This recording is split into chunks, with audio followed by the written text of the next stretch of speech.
El hombre parado en la curva. Mi nombre es Oscar, soy trailero desde hace más de 20 años y he recorrido casi todo México de norte a sur. Lo que estoy por contarles me pasó hace 5 años, una madrugada de octubre, en la carretera que va de Zacatecas a Durango, justo en una zona que los viejos del volante llaman la Curva del Diablo. Esa noche venía cargado con sacos de maíz rumbo a Gómez Palacio. Era uno de esos viajes en los que el sueño se siente como un peso en los párpados y el silencio se convierte en un zumbido molesto en los oídos.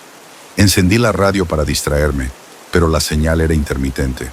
Apenas se escuchaban fragmentos de canciones, interferencias y una voz que parecía susurrar algo, como si la estática escondiera palabras. Pensé que era mi imaginación y seguí manejando. La neblina empezó a espesarse justo al llegar a la famosa curva. Reduje la velocidad como siempre lo hago. Entonces lo vi. Un hombre parado al borde de la carretera, inmóvil, con un sombrero viejo y una gabardina raída que le colgaba del cuerpo como si estuviera mojada. Lo extraño es que no se movía. No hizo el más mínimo gesto, ni siquiera volteó a verme cuando pasé frente a él. Solo estaba ahí, completamente quieto. Me inquietó, pero traté de no pensar demasiado en eso. Sin embargo, 10 minutos después, lo volví a ver. Mismo lugar, misma postura.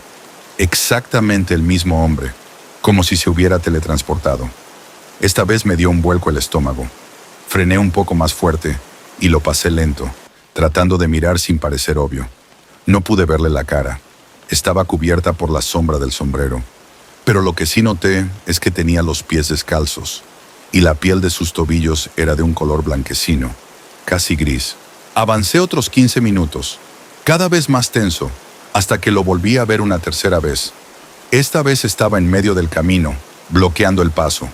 Frené en seco, apagué el motor y me quedé dentro de la cabina, respirando agitado. El hombre no se movía. Sentí una presión en el pecho, una sensación como si algo invisible me sujetara. Me armé de valor, tomé la lámpara y el bat que siempre llevo conmigo, y bajé. Caminé hacia él. Cada paso que daba, sentía que el aire se hacía más frío, más denso. La lámpara empezó a parpadear. A los pocos metros, el hombre desapareció. No caminó, no huyó, simplemente dejó de estar, como si nunca hubiera estado ahí. Revisé los alrededores, busqué huellas. Nada, pero el aire olía extraño, como a tierra húmeda y a metal. Cuando volví a la cabina, noté algo en el parabrisas. Una mano marcada con tierra, con los dedos largos y delgados, como si alguien se hubiera apoyado desde afuera. Pero yo estuve ahí todo el tiempo. Cerré la puerta, encendí el motor y no volví a mirar por los espejos. Desde esa noche evito esa ruta siempre que puedo. Muchos traileros dicen haber visto a ese mismo hombre. Algunos creen que es el espíritu de alguien que murió en esa curva. Otros, que es una entidad que aparece para anunciar tragedias. A mí no me interesa saber qué es. Solo sé que, desde entonces, cada vez que paso por una curva en la madrugada, bajo el volumen de la radio, y no me atrevo a mirar por los espejos. El hombre que nunca dormía. Me llamo Ramiro y llevo casi 15 años trabajando como conductor de tráiler. Mi ruta principal siempre ha sido el sur del país. Guerrero, Oaxaca, Chiapas. Son caminos pesados, llenos de curvas, selvas espesas y pueblos donde el tiempo parece haberse detenido. Pero hubo una ocasión, hace unos 3 años, en la que viví algo tan extraño que todavía lo sueño por las noches. Era un viaje de noche desde Tuxtla Gutiérrez hasta Salina Cruz. Llevaba una carga de electrodomésticos y decidí hacer una escala rápida en un pequeño paradero antes de atravesar un tramo montañoso. En ese lugar había un viejo comedor, 2 bombas de gasolina y una pequeña zona de descanso para traileros. Era sencillo, pero seguro. Me estacioné, pedí unos huevos con chorizo y un café negro. Fue ahí donde conocí a un tipo que me pareció fuera de lugar. Estaba sentado en la mesa del rincón, solo, con una gorra oscura que apenas dejaba ver su rostro. No comía, solo miraba. Cuando crucé mirada con él, me sonrió, pero su sonrisa era tensa, artificial, como si no supiera cómo hacerlo bien.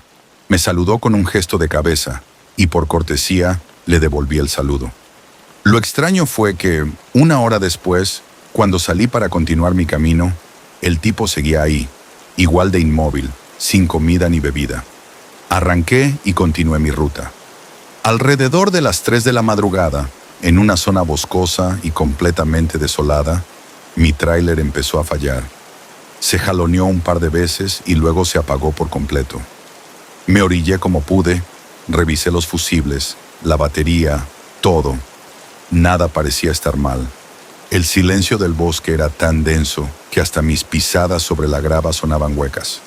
Entonces, al volver a la cabina, lo vi, sentado en el asiento del copiloto, el mismo tipo del comedor. Me quedé congelado. No podía entender cómo había llegado ahí. Cerré la puerta con fuerza y retrocedí unos pasos.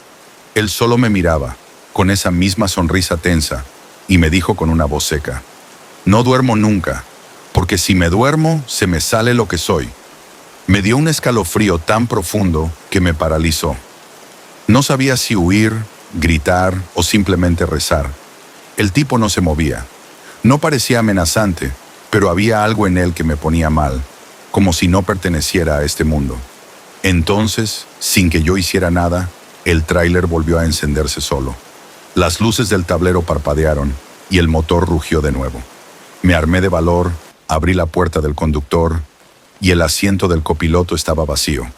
Conduje como nunca en mi vida. No me detuve hasta llegar al primer retén de la Guardia Nacional, donde me bajé temblando, inventando que tenía un malestar para poder calmarme. Nadie me creyó, por supuesto. ¿Cómo explicar algo así? Con el tiempo supe que varios conductores han reportado al hombre que nunca duerme. Lo describen igual: mirada fija, sonrisa fingida, voz hueca. Algunos dicen que es un espíritu que habita en los paraderos olvidados. Otros, que es algo peor, una entidad que busca cuerpos humanos para poder descansar, que solo aparece a quienes están al borde del colapso, cuando el sueño los vuelve vulnerables. Desde entonces, siempre duermo bien antes de un viaje. Siempre, porque lo que más me aterra no es volver a verlo, sino que esta vez sí se le salga lo que realmente es. El hombre del machete con sangre. Me llamo Genaro y manejo tráiler desde hace más de 20 años. En este oficio uno aprende a no confiar en nadie, pero también a no dejar morir solo a un cristiano en medio del camino. Esa noche, aunque estaba cansado, decidí seguir avanzando un par de kilómetros más antes de buscar dónde dormir. Fue en ese tramo solitario, a la salida de un pueblo polvoso de Veracruz, donde me encontré a ese sujeto. Estaba parado al borde del camino, con la mano levantada, pidiendo ride. Traía una camisa vieja de cuadros, pantalón de mezclilla y una mochila colgando del hombro. No se veía mal, pero tampoco se le veía tranquilo. Tenía la mirada baja y el cuerpo algo encorvado, como si le pesara más la culpa que la mochila. Pensé que quizá lo habían dejado tirado, o que venía de alguna faena en el monte. Lo saludé con la cabeza, bajé la velocidad y le ofrecí subir. No hablaba mucho. Solo dijo que iba rumbo a otro pueblo más adelante y que cualquier empujón le servía. Lo noté nervioso, pero pensé que era por estar en la carretera solo y de noche. Quise romper el hielo con una plática casual. Le pregunté si tenía familia por allá, si trabajaba en algo. Él respondía en monosílabos. En un punto, le ofrecí agua, y fue ahí donde noté algo raro. Cuando estiró la mano, la manga de su camisa se le subió y le vi sangre seca en el brazo. No pregunté, me limité a mirarlo de reojo. Él se dio cuenta de que lo noté, pero no dijo nada. Solo apretó más la mochila contra su pecho. Un escalofrío me recorrió la espalda. Pensé en bajarlo, pero estábamos ya en medio de la nada. Para calmarme, puse la radio, pero él la apagó de inmediato, diciendo que prefería el silencio. Me incomodó, pero no dije nada. Poco después, en una curva, la mochila se le resbaló un poco. Intentó acomodarla rápido, pero no fue lo suficientemente hábil. Y lo vi. Dentro llevaba envuelto en una sábana un machete largo, con el mango manchado de algo oscuro. No había duda de lo que era. Me tragué el miedo. No podía hacer nada sin empeorar las cosas. Así que seguí manejando, sin hablar, sin mirar. Él tampoco dijo más. Solo se quedó inmóvil, como si supiera que ya sabía, como si estuviera esperando ver qué haría yo. Llegando a la entrada del pueblo al que supuestamente iba, me pidió que lo dejara ahí. Frené, se bajó sin agradecer y caminó hacia la oscuridad del monte, no hacia las casas. Lo vi desaparecer entre la maleza, y cuando arranqué de nuevo, me temblaban las manos. Esa noche dormí en la cabina del tráiler, con seguro puesto y un cuchillo cerca. Al día siguiente, en la radio local, escuché que habían encontrado a un hombre decapitado en una milpa, a unos kilómetros del tramo por donde pasé. El asesino no fue identificado, pero yo sé que lo llevé en el asiento del copiloto, que respiró junto a mí, que en algún momento, mientras conducía, pensó si debía matarme también. Desde entonces, nunca más recogí a nadie en carretera. En este trabajo, uno aprende que ser amable te puede costar la vida, y que hay personas allá afuera que no deberían andar sueltas. El camión varado en la carretera. Me llamo Isidro y soy trailero desde hace más de 15 años. Uno cree que lo ha visto todo en la carretera. Accidentes, animales cruzando, bandidos en retenes falsos. Pero nada me preparó para lo que encontré aquella noche, cuando iba de regreso de una entrega en el norte del país. En un tramo solitario del desierto de Coahuila, vi a otro tráiler detenido al costado de la carretera. No tenía luces encendidas ni señales, y eso siempre es raro. Me acerqué despacio, bajé la velocidad y me di cuenta de que no había nadie en la cabina. Me orillé por precaución, pensando que quizá el chofer había bajado a revisar algo o que necesitaba ayuda. Pero no vi movimiento. Toqué el claxon 2 veces, y nada. Decidí bajar con mi linterna. Caminé hacia la puerta del conductor. Estaba abierta. Había una botella de agua medio vacía, restos de comida, pero nada que indicara urgencia. Revisé alrededor con la luz, buscando huellas, algo, y fue entonces cuando pasé por la parte trasera del remolque. La puerta no estaba con candado, solo un pasador. La curiosidad me ganó. Abrí el remolque.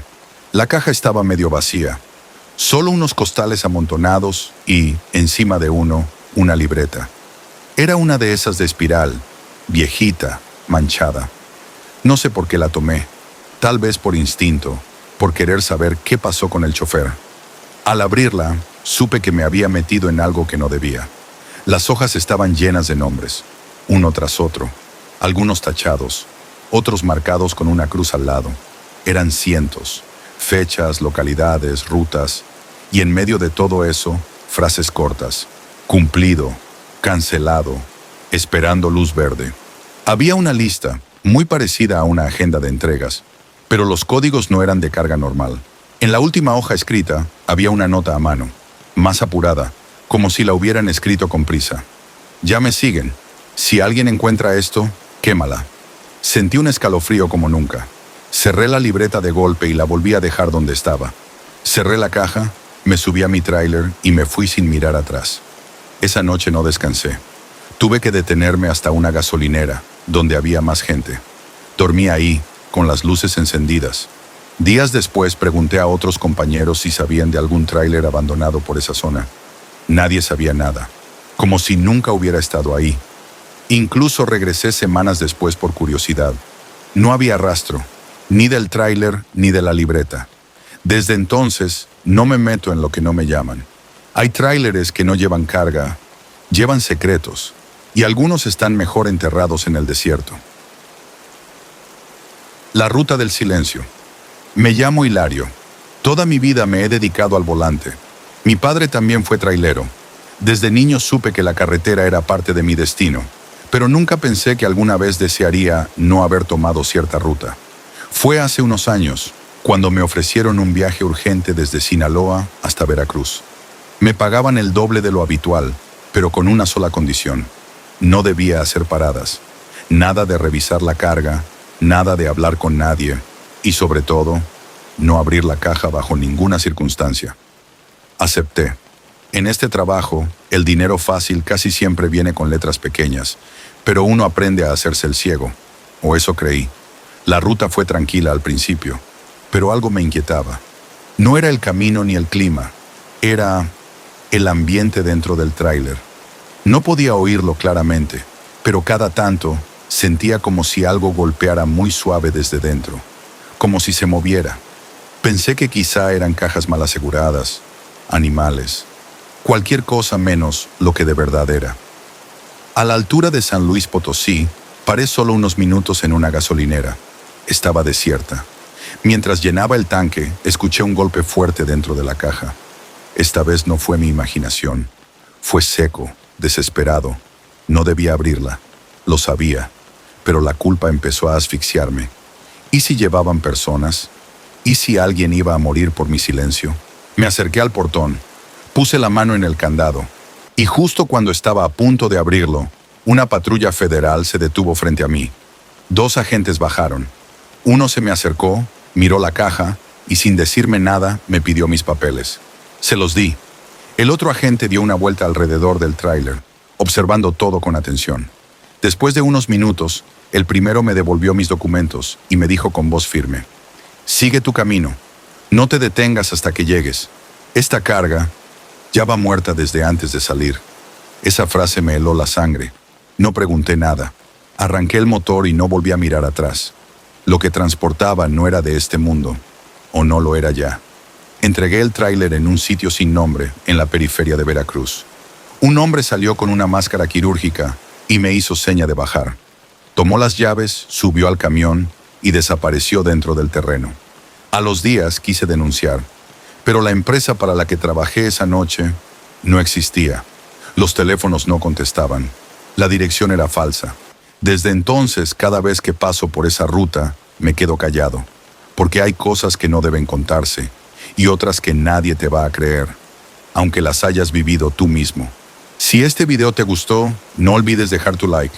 Eso ayuda muchísimo al canal. Y suscríbete para no perderte más relatos como este. Nos vemos en el próximo video.